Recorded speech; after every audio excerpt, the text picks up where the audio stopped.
手把手祷告手。我们看到好多的物资，猜猜他们在做什么呢？有风箱的声音，好像一个分配的小工厂。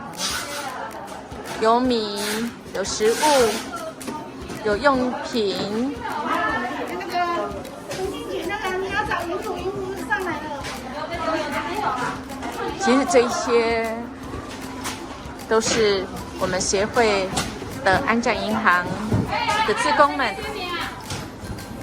每个人都在分工合作帮忙，社区的好朋友也一起来帮忙，大家一起来努力，为的就是实践圣经所说，我们行善不可丧志，若不灰心，到了时候就要收成。我们有过这样的经验吗？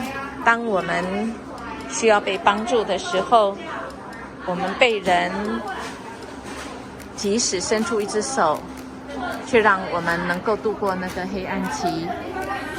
在台湾早期的时候，我的阿公阿嬷他们其实都有拿过美军的面粉袋，甚至穿过面粉袋的裤子。我们看到人跟人之间的爱就是这样子可爱，因着神先爱我们。好不好？我们来分享一个今天我们经历神的，透过我们彼此帮助，使人都能够更多的度过那个难关的力量。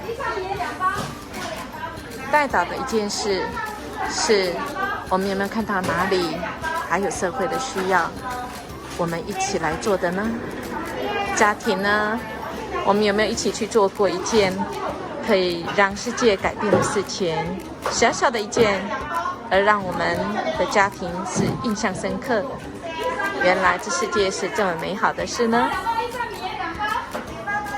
手牵手，离岛的手。